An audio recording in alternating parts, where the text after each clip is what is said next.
Hey everyone, this is Chris from CA Lessons, and today we're going to be talking about 5 tips for beginning guitar players. Let's get started. All right. Tip number 1, keep your guitar visible. Keep it in a spot where you spend a lot of your time. So maybe if you work from home, it's in your home office, right? You leave it in the corner on a stand, put it in your living room, so when you're watching TV at night, you have your guitar nearby. I personally keep mine on a stand right next to my desk, so I know that I can literally grab this thing, put it on my lap, and play. That's definitely going to increase your success rate as far as getting started on the guitar. A lot of people keep it in a case, and while that is great practice in general for an instrument, it kind of hurts you because you probably won't pull it out of the case as often to play. So just keeping it nearby does make it a lot easier. Now, if we're talking about electric guitars, this guitar next to me, this Squire Telly that I have, it's kind of like my cheaper guitar that I know I can leave out. It's plugged into a small amp right here, the Positive Grid Spark. Now, this amp, while I have, a full digital amp and Axe effects that plugs into my monitors, it takes a lot to turn that on, right? Like, I have to turn on 4 different things just to get that on. This Spark, I flip a switch and it's on. So if you have an electric guitar, keep it plugged in and keep it close to the guitar. Don't keep it across the house, in your basement, in another room, up in your bedroom. Most likely you're not going to plug it in and play it. So try to keep everything kind of close together and in your sight line. That's the most important thing. Just keeping the instrument close by is going to make a big difference for you in terms of actually picking it up and playing. All right, so this brings me to my next one, tip number 2, and that's to practice more often, not longer. So if you do shorter sessions, maybe 10, 15 minutes a day, that's actually far more beneficial than playing the guitar twice a week for an hour at a time, right?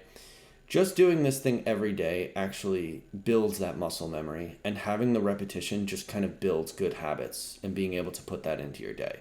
There's tons of research out there as far as how long it takes for something to become a habit. But, that first week, I would say, where you start to do something every day, it's a little difficult. And as you hit that second week, it becomes you're a bit more used to this thing. You're like, okay, I'm kind of used to picking this up 10, 15 minutes a day. Maybe it's in the morning before you go to work, when you come home, before you go to bed. You find that time and you start to manage that a little bit better for yourself, and you're able to kind of put that practice in. So give yourself that 10, 15 minutes a day and take the time for yourself to actually pick up the instrument and play and enjoy yourself playing, right? So just that alone makes a big difference. It's kind of like studying, right? Like, you don't want to just cram for 4 hours. You're not really going to get much use out of that. At least I know I didn't. I was much better off actually having a routine for any kind of thing like that, where I would study or I would practice, making sure I did it every day, right? Keeping the session shorter also is, maybe less daunting, like to say, oh, I have to practice, but if I get 10 to 15 minutes, that's enough to run through scales, that's enough to play through a whole song, practice my chords, things like that. You'll actually find that it does increase your success rate overall as a beginner. And you will progress faster than someone who plays twice a week for an hour, Okay, so tip number 3, and this one's a little weird, so bear with me. Okay, so tip number 3 is using visualization on the instrument. Now, this is something that I've been doing since the beginning. And what it is basically, when you're away from the guitar, what I want you to try to do is visualize the chord shapes in your hand. So you visualize your left hand actually playing like a G chord, right? Or playing a D chord or a C chord, something like that. You visualize the hand shapes, but you also try to hear what that chord sounds like. So if you spent enough time at the beginning playing a chord, maybe taking the pick through each string one at a time, you start to actually hear the notes of that chord and the way they stack up. Now, this is kind of a weird tip, but it actually is very useful in terms of training your ear to recognize chords and chord progressions. So it gives you kind of the ability to practice when you're away from the guitar. So maybe on your commute, something like that. It definitely does make a difference. And it's something that I would definitely advise people try. Even if it sounds a little strange, using visualization on the instrument is huge, right? For a lot of reasons, but definitely for ear training purposes and being able to practice away from the guitar. You know, you can find that time where maybe you're not home and you don't have it in your hand. So you're stuck somewhere and you can actually practice without practicing, you know? Okay. So tip number 4, that's going to be using a metronome. Now, if you've never used a metronome before, it can be a little weird, right? Playing along with a click. But what that really does is establish your sense of timing. It really strengthens your sense of timing, right? So we all have this internal clock, this internal rhythm, and I think some it comes more naturally to others. But I will say that just working with a metronome does allow you to build that skill. And you can play with backing tracks as well. That is another way to do it that can be a little bit more engaging than just playing with a click. But I would recommend when you're learning scales, you're learning a song, you're trying to practice strumming patterns, do it with a click, because you're really going to learn how to play in time, how to stay with that beat, right? So you're right on.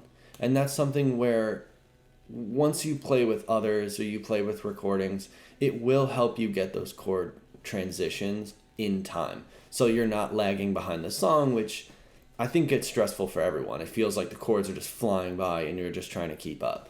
So using a metronome is just a good habit to practice. And a lot of people are kind of anti-metronome, and I totally understand that because I felt that way at the beginning.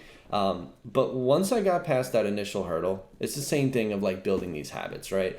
After the first few sessions you practice with the metronome, you start to become a little bit more comfortable with it, where you say, okay, I think I feel okay doing this. You know, like this is actually kind of helpful.